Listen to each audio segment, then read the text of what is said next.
নমস্কার বন্ধুরা। দেশে কি জরুরি অবস্থা জারি হতে পারে?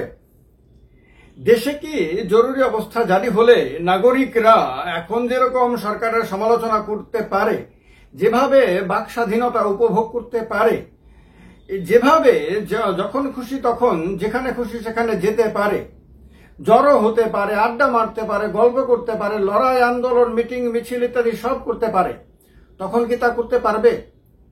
জরুরি অবস্থা যদি জারি হয় বা ইমার্জেন্সি যদি দেশে জারি হয়, তাহলে কি নাগরিকদের যতগুলো নাগরিক অধিকার আছে সবগুলো ঠিক সেভাবেই থাকবে যেভাবে এখন আছে? কেন হঠাৎ করে জরুরি অবস্থা নিয়ে ভিডিও করতে উদ্যোগী হয়েছি এই কারণে যে যদি সত্যি সত্যিই আমাদের প্রতিবেশী দেশের সঙ্গে যুদ্ধ বেঁধে যায়, তাহলে সরকার চাইলে কিন্তু দেশে জরুরি অবস্থা জারি করতে পারে। তার জন্য কিন্তু আমাদের দেশের সংবিধানে প্রভিশন দেয়া আছে এবং সেই প্রভিশনকে কাজে লাগিয়ে সরকার এই যুদ্ধ পরিচালনার স্বার্থে, দেশকে সুরক্ষিত রাখার স্বার্থে এবং বহির্শত্রু যারা, দেশের বাইরে থেকে যে সমস্ত শত্রুরা আমাদের দেশের ক্ষতি করতে চায়, তাদের দুষ্ট পরিকল্পনাকে ধ্বংস করে দিতে, তাদেরকে তাদের সমস্ত প্রয়াসকে ব্যর্থ করতে সরকার যদি মনে করে, তাহলে রাষ্ট্রপতির মাধ্যমে দেশে কিন্তু ইমার্জেন্সি লাগু করতে পারে। অতীতে যখন যুদ্ধ হয়েছিল ভারতবর্ষে, ভারতের সঙ্গে চীনের যুদ্ধ হয়েছিল, ভারতের সঙ্গে পাকিস্তানের যুদ্ধ হয়েছিল, তখন কিন্তু দেশে জরুরি অবস্থা জারি করা হয়েছিল এবং যতটুকু জানা গেছে এখনো পর্যন্ত আমাদের দেশে 3 বার জরুরি অবস্থা জারি করা হয়েছিল। একবার 1962 সালে ভারত চীন যুদ্ধ, সেই যুদ্ধেও চলাকালীন সময়ে ওই সময়টাতে যখন জওহরলাল নেহরুর নেতৃত্বে কেন্দ্রে কংগ্রেস সরকার ছিল, তখন দেশে জরুরি অবস্থা জারি করা হয়েছিল। 1971 সালে যখন ভারত পাকিস্তান যুদ্ধ হয়েছিল, যে যুদ্ধের কারণেই আপনার পূর্ব পাকিস্তান বাংলাদেশ নামে নতুন দেশরূপে আত্মপ্রকাশ করেছিল, তখন দেশে জরুরি অবস্থা জারি করা হয়েছিল। এরপরে 1975 সালে আবার জরুরি অবস্থা জারি করা হয়, সেটার আলোচনা সবচেয়ে বেশি হয়, আপনারা সবাই জানেন সেটা। সেই সময়েও ইন্দিরা গান্ধী ছিলেন, 1971 সালেও ইন্দিরা গান্ধী দেশের প্রধানমন্ত্রী ছিলেন, কংগ্রেস দলই ক্ষমতায় ছিল।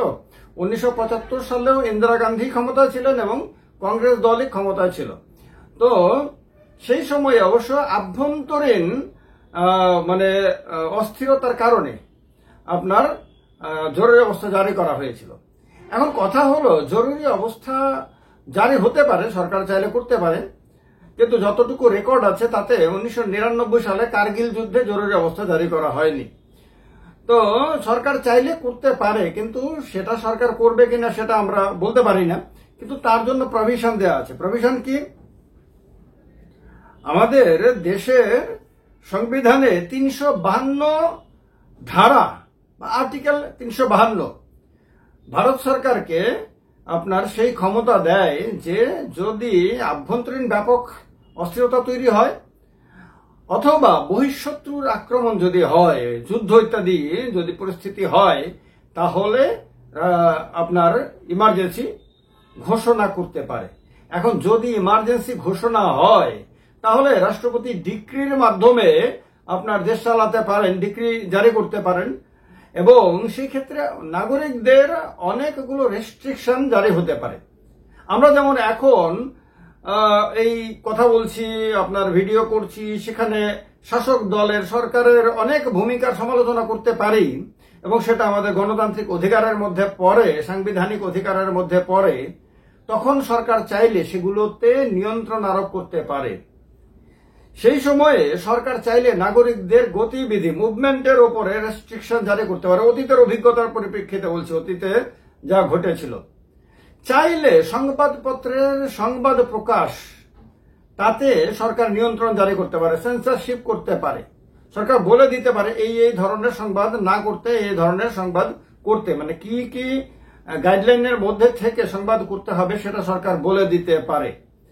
এরকম আরো অনেক ধরনের রেস্ট্রিকশন সরকার জারি করতে পারে। কাউকে গ্রেপ্তার করলে যে সমস্ত আপনার মৌলিক অধিকারগুলোকে ওই সময় সাসপেন্ড করা হবে, সেই মৌলিক অধিকার সাসপেন্ড করার পরে যদি কাউকে গ্রেপ্তার করা হয় সেগুলোর জন্য, তাহলে তিনি কিন্তু আদালতে যেতে পারবেন না। সেগুলো করতে পারে, আদালতের যে এখন যে তার ক্ষমতা রয়েছে, তার যে এরিয়া রয়েছে, সেটাতেও সরকার চাইলে তখন রেস্ট্রিকশন আনতে পারে, বলে নানান রকম রেস্ট্রিকশন আনতে পারে।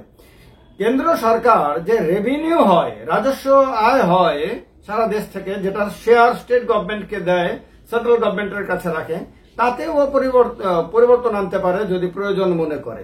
রাজ্য সরকারগুলোকে আপনার নির্দেশ দিতে পারে নানান ক্ষেত্রে তার যে কার্যপদ্ধতি সম্বন্ধে। তারপর আপনারা জানেন যে আমাদের দেশে কেন্দ্র তালিকা, রাজ্য তালিকা এবং যৌথ তালিকা রয়েছে। এটা কি? এটা হলো রাজ্য কেন্দ্র কোন কোন ক্ষেত্রে আইন তৈরি করতে পারবে, কোন কোন ক্ষেত্রে রাজ্য পারবে, কোথায় কেন্দ্র পারবে, আর কোথাও রাজ্য এবং কেন্দ্র উভয় পারবে, সেগুলো নির্দিষ্ট করে দেওয়া আছে। সেই ক্ষেত্রে তখন পার্লামেন্ট চাইলে রাজ্যের যে তালিকা রয়েছে সেই তালিকার মধ্যে ঢুকেও তখন আইন তৈরি করতে পারবে। তো এরকম নানান ধরনের আপনার ব্যবস্থা কিন্তু রয়েছে, সেগুলো হতে পারে তখন যদি চায়। কিন্তু সবচেয়ে বড় কথা হলো, যদি যুদ্ধ বাঁধে, যদি সত্যি সত্যি পাকিস্তান এবং ভারতের মধ্যে যদি মারাত্মক যুদ্ধ বাঁধে, যেহেতু পেহেলগামে ভয়ঙ্কর ঘটনা পাকিস্তান স্পন্সর্ড আপনার সন্ত্রাসবাদীরা করেছে, এবং সারা দেশের মানুষ চাইছে যে তার এমন একটা শিক্ষা তার জন্য দেওয়া হোক যেটা তারা দীর্ঘদিন মনে রাখতে বাধ্য হবে। তো সেই শিক্ষা দিতে গিয়ে যদি এমন পরিস্থিতি তৈরি হয়ে যায়, যুদ্ধ হবে মনে হয়, তাহলে কিন্তু সেই যুদ্ধকালীন পরিস্থিতিতে ভারত সরকার, নরেন্দ্র মোদীর নেতৃত্বাধীন কেন্দ্রের সরকার চাইলে কিন্তু রাষ্ট্রপতির মাধ্যমে দেশে জরুরি অবস্থা জারি করতে পারে। কিন্তু করবে কি করবে না, জরুরি অবস্থা জারি করার ক্ষমতা থাকলেও সেটাকে কাজে লাগাবে না কাজে না লাগিয়ে সরকার সবটা ব্যবস্থা করে নেবে, সেটা সম্পূর্ণভাবে সরকারের ওপর নির্ভর করে। সেটা নিয়ে কারোর কিছু বলার, কারোর কিছু করার সুযোগ নেই। সেটা সম্পূর্ণভাবে ভারত সরকারের ক্ষমতার অধীন রয়েছে। সেটাতে রাজ্য সরকার হস্তক্ষেপ করতে পারে না, বিরোধী রাজনৈতিক দলগুলো হস্তক্ষেপ করতে পারে না, মিডিয়াও হস্তক্ষেপ করতে পারে না, কেউ হস্তক্ষেপ করতে পারে না। সেটা সম্পূর্ণভাবে সরকারের ব্যাপার।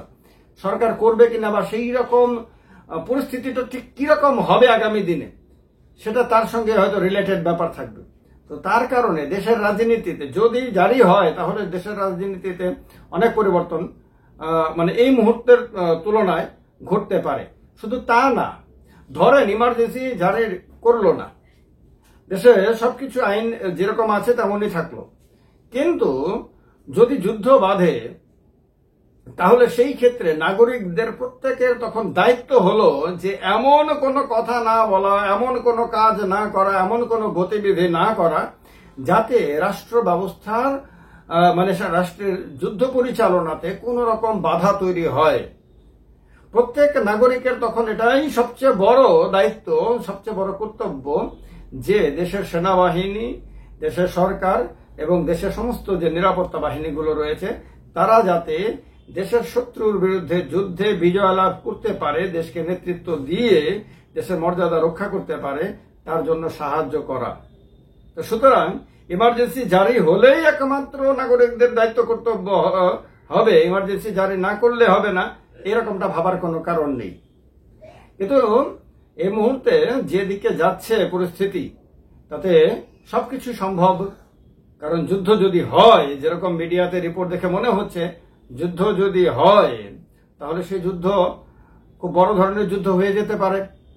এবং প্রধানমন্ত্রীও যেরকম তাদেরকে শিক্ষা দেওয়ার কথা বলেছেন, তাতেও মনে হচ্ছে পরিস্থিতিতে বিরাট কিছু ঘটতে পারে সব মিলে, এবং যা কিছু ঘটবে তা ভারতের পক্ষে ঘটবে এবং তার ফলে ভারত আরো মজবুত হবে। এটা তো প্রত্যাশা ভারতীয় হিসেবে আমরা অবশ্যই করতে পারি। তো যাই হোক, জরুরি অবস্থার সম্বন্ধে একটা সাধারণ ধারণা আমার মনে হয় এই ভিডিও থেকে আপনাদের পাওয়া গেছে, এবং আপনাদের হয়তো অনেক প্রশ্নের উত্তর হয়তো এই ভিডিওর মাধ্যমে হয়তো আপনারা পেয়েছেন। যদি এরপরেও কোনো প্রশ্ন থাকে, সেটা কমেন্ট বক্সে কমেন্ট করতে পারেন। তার পরিপ্রেক্ষিতে হয়তো পরবর্তী কোনো একটা ভিডিওতে আমি আলোচনা করতে পারি। ভালো থাকবেন সবাই। জয় হিন্দ, বন্দে মাতরম।